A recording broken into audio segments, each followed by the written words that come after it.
이사야 60장 1절에서 3절까지 말씀을 우리 한 목소리로 함께 읽도록 하겠습니다. 시작. 일어나라, 빛을 발하라. 이는 내 빛이 이르렀고 여호와의 영광이 내 위에 임하였음이니라. 보라, 어둠이 땅을 덮을 것이며 캄캄함이 만민을 가리려니와 오직 여호와께서 내 위에 임하실 것이며 그의 영광이 내 위에 나타나리니 나라들은 내 빛으로 왕들은 비치는 내 광명으로 나아오리라. 아멘. 오늘은 일어나라, 빛을 발하라 라는 제목으로 하나님 말씀 증거하겠습니다. 2021년이 이렇게 이제 저물어 갑니다. 그렇죠? 돌아보면 이 코로나19로 2년 동안의 우리의 삶이 사실 거의 정체되어 있는 느낌, 뭔가 한 걸음 더 나가지 못하는 반복되는 느낌, 이런 가운데 우리가 살아가고 있습니다. 교회도 마찬가지죠.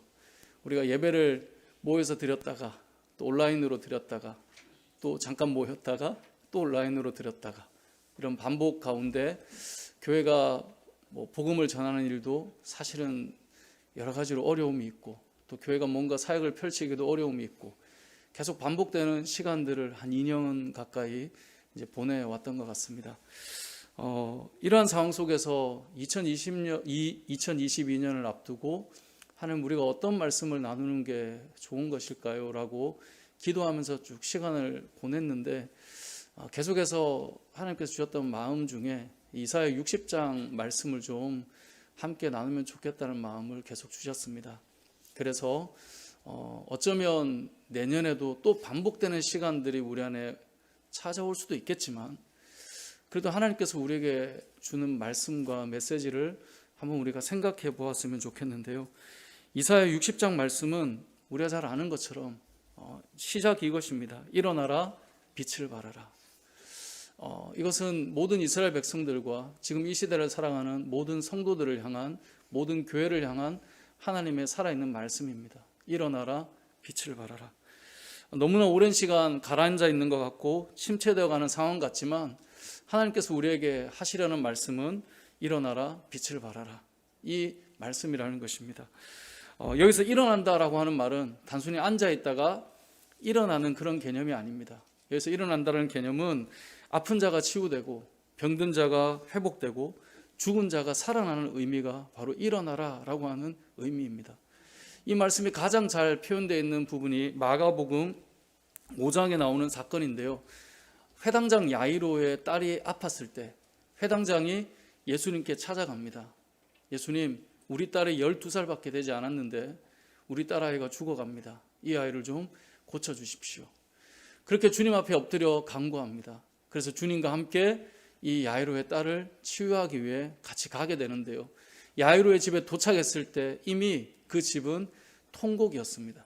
왜냐하면 딸은 이미 죽고 이미 고칠 수 없는 상황이 되어버린 그런 상황이었던 겁니다. 그래서 모두가 끝이 났다고 생각했습니다. 그때 예수님께서 이 야이로의 이 딸의 부모님과 함께 제자들과 함께 이 야이로의 딸에게 들어갑니다. 그리고 이 소녀에게 외치죠. 뭐라고 외쳤죠? 달리다굼이라고 외쳤습니다.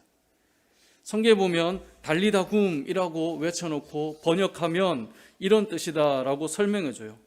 이게 마가복음 5장 41절인데요. 제가 읽어보면 이렇습니다. 그 아이의 손을 잡고 이르시되 달리다굼 하시니 번역하면 곧 내가 내게 말하노니 소녀야 일어나라 하심이라. 달리다라고 하는 말이 소녀라는 말이거든요. 쿰, 이 말이 일어나라 이 말이에요. 이건 일어나라 이 말은 그냥 앉아있는 소녀를 일으키는 게 아니에요. 죽은 자가 살아나는 거예요. 무너진 자가 회복되는 거예요. 병든 자가 치유되는 거예요. 그래서 오늘 본문에 나오는 일어나라 이 말은 단순히 앉은 자가 너 좀 더 힘을 내 이 말이 아니에요. 죽어 있고 무너져 있고 가망 없고 소망 없고 내가 뭘 할 수 있어 라고 하는 그 상황에 있는 자에게 말씀하시는 거예요. 아니야, 끝난 게 아니야, 죽은 게 아니야, 일어나라는 것입니다. 쿰 하고 외치는 거예요. 주님이 일으키시니 그 소녀가 일어났던 것처럼 바로 이스라엘 백성들에게 외치는 것입니다. 포로된 자들이 돌아와도 황폐하고 무너진 땅으로 오게 될 텐데 여기서 무엇을 다시 시작할 수 있는가라고 할 그 상황에 있는 이스라엘 백성들을 향해 일어나라라고 외치고 있는 것입니다. 예전에 어느 책에서 읽은 글인데요. 이 소련에서 있었던 일이라고 합니다. 한 목사님께서 이 공산 정권에 대해서 반대해서 열심히 활동을 하다가 이분이 잡히게 됐어요. 잡혀서 이 시베리아 유배지로 가게 됐습니다. 평소에 이 목사님을 진심으로 존경하던 한 이웃의 이발사가 이분을 그래도 좀 돕기 위해서 그 시베리아에 있는 교도소의 이발소로 취직을 하게 됩니다. 제가 거기서 일을 하겠습니다 해서 결국 가게 됐어요. 그리고 일을 하는 동안 목사님을 만나게 돼요.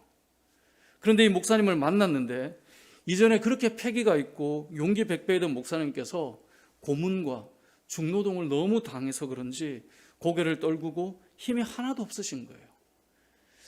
이발사가 이 목사님을 볼 때 마음이 너무 아팠어요. 이발을 해주는 동안 목사님의 머리를 깎으면서 계속 말했대요. 고개를 들으라. 그러니까 이분은 이제 이렇게 말하겠죠. 고개를 드시오. 머리를 깎을 때 당연히 고개를 들게 해야 되니 고개를 드시오. 고개를 드시오. 근데 사실 이 이발사의 마음은 무너져 있는 이 목사님의 마음이 일어나기를 원했던 거예요. 고개를 드시오. 고개를 드시오. 이 목사님이 머리를 깎는 동안 이 말이 계속 반복되자 이 말이 하나님께서 지금 나에게 주는 메시지라고 생각이 들었다고 합니다. 그래서 그 고문과 어려움 가운데 있던 그의 무너져 있던 마음을 다시 일으켜서 하나님께서 원하시는 그 길과 걸음을 가기 위해 그곳에서 준비하고 주의 일을 했다라고 하는 이야기를 들었던 적이 있습니다. 어떤 경우에 우리가 간혹 그런 경우를 보잖아요. 막 호랑이 선생님 같은 분들. 저도 사역을 하면서 이 담임 목사님들 중에 뭔가 좀 나름 기세가 있고 카리스마가 있고 막 그랬던 분이 나이가 드시면서 뭔가 그런 기력에 축 빠질 때 뭔가 모를 짠한 마음들 막 그런 게 좀 찾아올 때가 있잖아요. 우리가 살면서 그래도 한때 막 호령하던 분이었는데 세월이 지나니 그렇지 못하는 분들. 근데 그게 아니라 분명히 정말 패기가 있고 용기 백배였던 사람인데 다 꺾여 있어요. 고개를 드시오. 저는 그 이야기가 참 많은 생각이 들어요. 하나님께서 우리에게 하시는 말씀입니다. 일어나라. 일어나라. 저와 여러분이 여러 상황과 여러 시간들을 겪어나가고 있지만 패배한 것 같고 때로는 무너져 있는 것 같고 때로는 멈춰 있는 것 같지만 하나님께서 우리에게 하시는 말씀이 있습니다. 일어나라. 이제 일어나라는 것입니다. 저와 여러분에게 주시는 이 말씀이 이건 단순히 이스라엘 백성에게 하는 말씀이 아니라 새해를 시작하는 우리들에게 하나님께서 주고 있는 메시지라고 기억하시고 저와 여러분의 삶에 무너진 것들이 다시 회복되기를 원합니다. 다시 치유되고 일어나기를 원합니다. 하나님께서 일어나라 말씀하시고 이어서 하시는 말씀이 있습니다. 무슨 말씀입니까? 빛을 발하라. 일어나라, 빛을 발하라. 이런 빛이라고 하는 것이 무엇입니까? 요한복음에 보면 빛이 곧 생명이고 그 생명이 곧 예수 그리스도였습니다. 빛을 발하라 라고 하는 것은 생명이 선포되고 구원이 선포되는 것을 말합니다. 무너져 있는 우리들을 일으키신 하나님을 경험한 이후에 일어나라 라고 하셨던 그 하나님으로 말미암아 일어난 자들이 이제는 무엇을 합니까? 생명을 선포합니다. 구원을 선포합니다. 하나님의 그 치유와 회복을 선포합니다. 일어나라, 빛을 발하라. 이것은 우리를 일으키신 하나님께서 너를 일으킨 나를 선포하라는 것입니다. 빛을 발하라고 하나님께서 우리에게 말씀하고 있습니다. 저와 여러분이 해야 될 일은 일어나는 것이고 그래서 빛을 발하는 것입니다. 그게 우리가 해야 될 역할입니다. 빛이라고 하는 것은 생명이면서 동시에 한 존재를 나타내는 것이기도 합니다. 여러분, 불을 다 꺼버리면 아무것도 안 보이죠. 여러분이 아무리 앉아있다 해도 여러분의 실존은 보이지 않습니다. 무엇이 필요합니까? 빛이 있어야 합니다.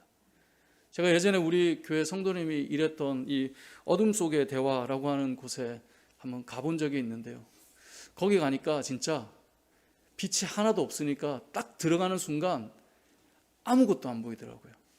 이게 사람이 보이다가 너무 아예 그냥 아무것도 안 보이는 그냥 암흑이 딱 찾아오니까 약간 숨이 막히는 느낌이 들더라고요.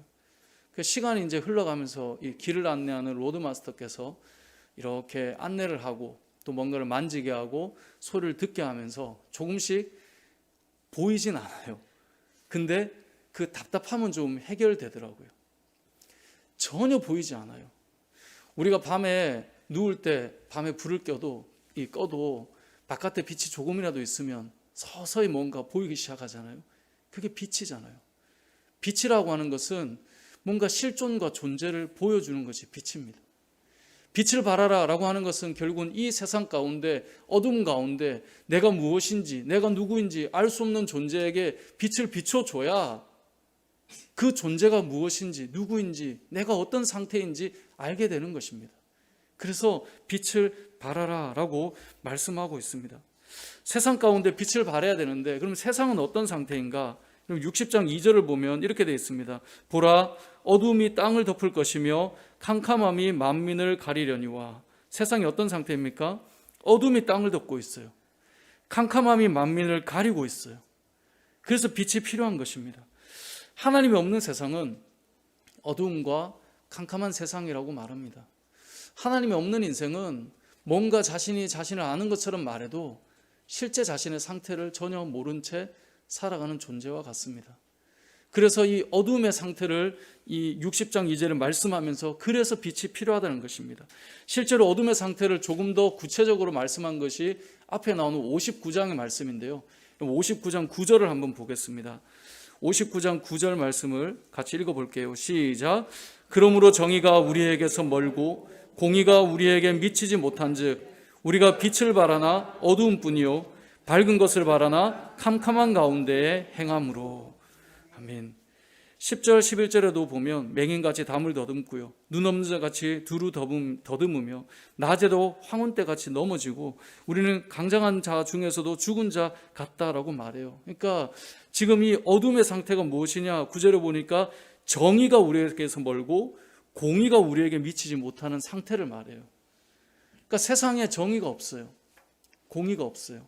성경은 이 정의와 공의를 계속 반복해서 많이 소개를 하는데 이 정의와 공의는 약간의 차이가 있어요. 물론 우리말 성경은 이 번역을 조금씩 교차 번역을 해서 정확한 의미가 드러나지 않지만 히브리어로 보면 이 정의라고 하는 미시파트라고 하는 단어는 법이라고 하는 기준을 지킴으로써 옳고 바르게 살아가는 걸 말해요. 그러니까 우리 편이든 남의 편이든 기준은 같아야 되는 거예요. 근데 우리는 좀 안 그런 경향이 있죠. 우리 편이면 조금 넘어가 줄 수 있는데 상대방 편이면 그게 안 되는, 우리의 마음에도 그런 경우가 있을 수 있는데 정의라고 하는 것은 어떤 상황이냐 누구냐의 문제가 아니라 기준이 분명하게 있어서 그 기준으로 판단을 하는 거예요. 법정에 세울 때 그 기준에 맞게 가는 거예요. 그게 옳음이에요. 그 정의가 무너지면 억울한 일들이 일어나겠죠. 저 사람에게는 되고 나는 안 되니까요. 그래서 정의가 필요하다는 거예요. 공의는 조금 달라요. 공의라고 하는 것은 이 체다카라고 하는 단어인데 법적인 기준과 무관하게 선을 베풀고 사람을 살리는 그런 일을 도모하는 것, 그게 체다카예요. 자, 이렇게 말하면 좀 이제 이해가 어려울 수 있는데 예를 하나 들어보면 이런 겁니다. 예를 들어 여러분 이제 차를 타고 올 때 파란불이면 지나가고 빨간불이면 멈추죠. 그리고 좌회전 신호가 떨어지면 이제 좌회전을 해요. 근데 예를 들어 파란불인데 안 가거나 빨간불인데 지나가거나 좌회전 신호에서 직진을 하면 사고가 나거나 위험할 수 있죠. 그래서 법을 지켜야 돼요. 그 기준을 넘어서면 이 미시파트라고 하는 부분이 무너지는 거죠. 그걸 지키는 거예요. 근데 공의는 뭐냐? 우리가 간혹 그 신호를 지키지 않을 때가 있어요. 예를 들어 어떤 사람이 크게 사고를 당했어요. 그래서 앰뷸런스에 태웠어요. 이 사람을 빨리 병원으로 데려가야 돼요. 이 사람을 살리기 위해서. 자, 데려가야 되는데 앰뷸런스가 신호를 다 지켜요. 빨간불에 서고 파란불에 가고 차가 오늘 엄청 막히네 이렇게 가지 않죠. 사이렌을 울려요. 비켜달라고 요청을 해요. 분명히 차선은 2개인데 양쪽으로 벌려서 3대의 차가 지나갈 수 있게, 그래서 앰뷸런스가 지나가게 만들어요. 누가 봐도 미시파트의 개념으로 보면 저건 지금 불법이에요. 정의를 깨트린 거예요. 뭔가 잘못된 거예요. 빨간불인데 사이렌을 울려요. 차들이 올 때 멈춰주기를 신호를 해요. 그래서 멈춰야 되는 차가 지나가게 돼요. 왜 그렇게 합니까? 살리기 위해서. 한 사람을 구하기 위해서 그 길을 가는 거예요. 그게 여기 나오는 체다카라는 말이에요. 하나님께서 우리에게 원하시는 것은 이 2가지를 다 품고 있어요. 가끔 우리가 너무 경직될 때가 있습니다. 저도 경직되는 것에 좀 익숙한 사람, 이거 무조건 지켜야 돼요. 막 사람이 죽어가도 이걸 안 지키면 꼭 저는 그런 마음이 되게 많았거든요. 그 한 사람이 죽더라도 법을 지키는 게 여럿을 살리는 거다. 사실 그런 마음이 잘 안 없어져요. 그러다 보니 뭔가 이 체다카라고 하는 선을 일으키고 사람을 당장 살리는 지금 위급한 상황을 잘 캐치를 못하는 경우들이 사실 저도 종종 있어요. 근데 성경에 보면 이 정의와 공의는 늘 함께 가고 주의 빛이 비칠 때 이것이 다른 일 같지만 완전함으로 드러나는 그런 역사들이 일어난다는 것을 보여주고 싶은 거예요. 그래서 정의와 공의가 살아나는 역사가 있어야 한다는 것이죠. 예수님께서 안식일을 지키는 데 있어서 바리새인들이 볼 때 못마땅했어요. 안식일은 쉬어야 되거든요. 근데 예수님께서는 안식일을 지키면서도 사람을 살리는 일들을 해나갔어요. 그 안에 무엇이 담겨 있다는 것입니까? 정의와 공의가 담겨 있는 것입니다. 이 땅을 살아갈 때 어둠과 같이 보이지 않고 암흑과 같은 이 이야기들은 결국은 빛이 비춰지지 않고 영혼을 살리는 그런 사람들의 존재가 사라져가고 뭔가 기준과 규율이 있는 것 같지만 나에게는 적용되고 너에게는 적용이 되지 않고 아니면 그 반대로 이루어지는 수많은 일들을 통해서 어둠 가운데 있는 것이 이 땅의 모습이다라고 말하고 있습니다. 그러한 시대 속에 우리에게 하시는 말씀이 이것입니다. 일어나라, 빛을 발하라. 이 땅에는 수많은 교회가 수많은 네온의 십자가가 빛을 밝히고 있는데 만약에 오늘 이 말씀처럼 하나님의 말씀처럼 진정으로 빛을 발하고 있다면 정의와 공의를 흐르게 하는 믿음의 사람들이 회복되고 있다면 그들의 삶 속에서 뭔가 세상 가운데 소망을 비춰주고 있다면 세상은 다시 예수 그리스도의 생명의 빛을 보게 될 것입니다. 우리에게 이것을 하나님께서는 말씀하고 싶은 것입니다. 이렇게 되기에 우리에게 필요한 것은 무엇입니까? 우리가 빛을 발하기 위해서 필요한 것은 1절 말씀에 보면 이렇게 돼 있죠. 일어나라 빛을 발하라. 이는 내 빛이 이르렀고 여호와의 영광이 내 위에 임하였음이니라. 여호와의 영광이 우리 위에 임하였기 때문에 우리가 빛을 발하는 겁니다. 2절에도 보면 보라 어둠이 땅을 덮을 것이며 캄캄함이 만민을 가리려니와 오직 여호와께서 내 위에 임하실 것이며 그의 영광이 내 위에 나타나리니. 우리는 흔히 예전에 저도 어릴 때 설교 시간에 그런 말씀 참 많이 들었어요. 우리는 발광체가 아니다. 우리는 반사체다. 우리는 빛을 직접 비출 수 있는 존재가 아니다. 우리는 의로운 자가 아니다. 우리는 단지 하나님의 의가 우리에게 임하고 주의 영광이 우리에게 임할 때 그때 우리에게서 빛을 비출 수 있다 라는 이야기를 참 많이 들었어요. 정말 맞는 말 아닙니까? 저와 여러분에게서 하나님의 의에 어느 정도는 드러내겠지 그런 것 자체가 없다는 거예요. 우리가 왜 은혜를 사모하고 주 앞에 섭니까? 저와 여러분에게 주의 영광이 임하여야 우리가 빛을 발할 수 있기 때문에 그렇습니다. 그렇게 빛을 발할 때 어떤 일이 일어날까요? 3절에 보면 나라들은 내 빛으로 왕들은 비치는 내 광명으로 나아오리라. 우리가 빛을 발할 때 결국은 나라들이 돌아오게 됩니다. 왕들이 돌아오게 됩니다. 수많은 자가 돌아오게 됩니다. 결국 교회가 빛을 발하는 역사를 감당할 때 다시금 회복의 역사가 일어난다라고 하는 것을 보여주고 있는 것입니다. 수많은 자가 돌아와요. 4절을 보세요. 내 눈을 들어 사방을 보라. 무리가 다 모여 내게로 오느니라. 돌아오기 시작합니다. 언제요? 일어나라. 빛을 발하라.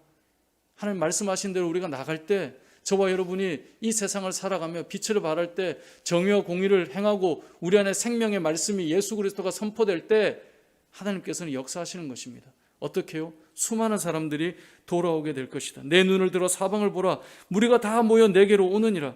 내 아들들은 먼 곳에서 오겠고 내 딸들은 안기에 올 것이라. 자녀들이 돌아와요. 먼 곳에 갔다 할지라도 다시 와요. 회복되어 온다라고 말해요.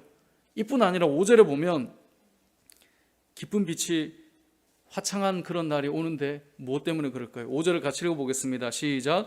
그때 내가 보고 기쁜 빛을 내며 내 마음이 놀라고 또 화창하리니 이는 바다의 부가 내게로 돌아오며 이방 나라들의 재물이 내게로 옴이라. 아멘. 뭐가 와요? 부가 오고 재물이 오고 그래서 막 기쁜 빛이 돌고 얼굴이 화창해져요. 주의 복음을 전하고 하나님 앞에 서 있는 자들이 주의 나라를 바라보며 나아갈 때 하나님께서 말씀하세요. 바다의 부가 너에게로 돌아오고 이방인들의 재물이 내게로 올 것이다. 이 말씀을 곰곰이 생각해 보면 교회 역사들을 보면요. 교회가 일어나서 주의 복음을 전할 때 하나님께서 교회들이 해야 될 일들을 위해 이 땅에 필요한 재물과 이 땅에 필요한 부를 모으셔서 하나님께서 역사하신 사실을 우리는 참 많이 보고 알고 있습니다. 우리 교회만 해도 작은 교회이지만 우리가 하나님 앞에 뭔가를 하려고 하면 하나님께서 어떤 사람들을 통하여서든 일들을 해나가는 것을 우리는 봐왔고 그런 은혜들을 경험해 왔습니다. 이 땅의 교회들이 하나님의 나라를 위해서 일어나 빛을 발할 때 하나님께서 그 곳곳들을 세워가실 것입니다. 헌신자들이 일어나게 됩니다. 정말 교회 역사들을 보면 하나님께서 마음들을 움직이시고 길을 여시고 하나님께서 행하신 일들을 우리는 참 많이 봐왔습니다. 우리에게 필요한 것은 일어나야 되는 것이고요. 빛을 발하는 거예요. 일어남이 없기 때문에 하나님께서 부르심이 없는 거예요. 빛을 발하고 있지 않기 때문에 이러한 하나님의 역사들 불러 모으시고 나라들이 왕들이 아니 그 교회 저 사람이 아니 그 인물이 뭐가 부족해서 교회를 다니는데 그들이 주님 앞으로 모이기 시작하는 것입니다. 왜요? 일어나서 빛을 발하니까. 그리고 필요하다면 하나님께서 그들에게 필요한 부와 재물을 보내셔서라도 주님의 나라를 세워가신다라고 말씀하고 있어요. 6절에 보면 허다한 낙타 미디안과 에바의 어린 낙타 내 가운데 가득할 것이고 스바 사람들은 다 금과 유황을 가지고 와서 여호와의 찬송을 전파할 것이며 게달의 양 무리는 다 내게로 모일 것이고 느바요스의 순양은 내게 공급되고 내 제단에 올라 기꺼이 받음이 되리니 내가 내 영광의 집을 영화롭게 하리라. 여기 나오는 미디안, 에바 누군지 잘 모르시겠지만 아브라함이 후처를 통해서 아들을 낳은 그 넷째 아들이 이 미디안이라고 하는 사람이죠. 아브라함의 후손이에요. 에바는 미디안의 아들이에요. 아브라함의 후손이죠. 여기 나오는 게달, 느바욤 다 누구냐? 이스마엘의 후손이거든요. 이스마엘은 누구의 아들입니까? 아브라함의 아들이에요. 아브라함의 후손들이 그 멀리 흩어져 버렸던 그 족속들이 다시 모이기 시작해요. 이방 나라들이 모이기 시작해요. 주의 백성들이 다시 모이기 시작해요. 흩어져 있던 자들이 그들에게 주셨던 복을 가지고 아버지께로 오기 시작해요. 이러한 일이 언제 일어납니까? 일어나라 빛을 발하라 외칠 때 하나님께서 이들을 불러 모으시는 것입니다. 8절에서 9절도 마찬가지입니다. 저 구름같이 비둘기들이 그 보금자리로 날아가는 것 같이 날아오는 자들이 누구냐? 곧 섬들이 나를 앙망하고 다시스의 배들이 먼저 이르되 먼 곳에서 내 자손과 그들의 은금을 아울러 싣고 와서 내 하나님 여호와의 이름에 드리려 하며 이스라엘의 거룩한 이에게 드리려 하는 자들이라. 이는 내가 너를 영화롭게 하였음이라. 아멘. 하나님께서 우리에게 말씀하십니다. 일어나라 빛을 발하라. 최근에 그런 얘기를 많이 하죠. 교회는 이제 부흥기가 아니라 암흑기라고 말합니다. 점점 이렇게 하락세를 타고 있는 성장기가 아니다라는 식으로 이야기를 합니다. 세상이 점점 어두워져 간다고 말합니다. 그런데 생각해 보면 성경은 세상은 원래 어두웠다고 말합니다. 세상의 본질은 어두움이었습니다. 하나님이 계시지 않을 때 창조의 그 시간의 출발부터 보시면 어두움과 공허함과 혼돈 속이었습니다. 원래 세상은 점점 어두워지는 것이 아니라 어두움이었습니다. 문제는 우리가 빛을 강하게 밝히고 있었느냐, 우리의 빛이 꺼지고 있었느냐, 이 문제이지 세상은 원래 어두움이었다라고 성경은 말합니다. 하나님께서 우리에게 하시고 싶은 말씀은 무엇일까요? 일어나라 빛을 발하라 이것입니다. 어떤 분은 이 빛을 우리 얼굴에 후광이다라고 말하는 분들도 있더라고요. 여러분의 얼굴에 빛이 좀 나십니까? 네. 한 분이 예전에 그런 설교하시는 분께서 예화로 썼던 어느 교회 이야기인데 제가 교회는 지금 까먹었는데요. 예전에 어떤 분이 이제 이사를 갔어요. 교회를 어디로 가야 되나 이렇게 정해야 되는데 거리를 나서서 보았더니 교회들을 잘 정하지를 못하겠는 거예요. 그래서 한 분이 이제 물어봤어요. 교통 정리를 하고 있는 이 경찰분에게 여기에 가까운 곳에 교회가 있으면 좀 소개를 해 주십시오. 그랬더니 이제 그 경찰분이 이렇게 해서 가시면 어떻게 가시면 교회가 나옵니다라고 해서 이제 가게 됐어요. 근데 부부가 가는데 그 교회를 가기까지 몇몇 교회를 지나가게 되는 거죠. 그래서 의아하다라는 생각이 들었지만 소개해 준 교회로 가서 예배를 드렸습니다. 그리고 나와서 이 경찰관에게 물어봤다는 거예요. 아니 가는 길에 교회가 좀 더 있던데 왜 그 교회를 소개해 주셨습니까? 그랬더니 이분이 제가 교회는 다니지 않지만 예배를 드리고 나오는 사람들의 얼굴을 보니 그 교회 사람 얼굴이 제일 밝더라, 그 말을 하셨다는 거예요. 그럼 나갈 때 웃고 나가세요. 어두워서 안 보일지 모르겠지만 근데 어찌 보면 그 말이 참 맞는 말인 것 같아요. 세상 사람들이 예수 믿는 사람을 볼 때, 어느 교회를 갈 때 사람은 딱 느낌이 오잖아요. 딱 들어갔는데 여긴 좀 밝네 이런 느낌과, 여기는 뭔가 덜 어둡다면 안 될 것 같고 덜 밝구나 이런 생각을 할 수 있다는 거죠. 믿음의 삶을 살아가는 우리들이 하나님을 믿고 그 은혜 가운데 뭔가 이 빛이라고 하는 것은 사실 우리 얼굴의 후광은 아닙니다만, 저는 그 말이 나름 의미가 있다고 생각합니다. 예수님을 잘 믿는 사람들의 얼굴은 예나 지금이나 늘 밝으세요. 어려움이 없는 게 아니더라고요. 교회에서 신실하신 분들을 보면 늘 밝아요. 그래서 깊이 얘기를 나눠보면 나름의 고초를 다 갖고 있어요.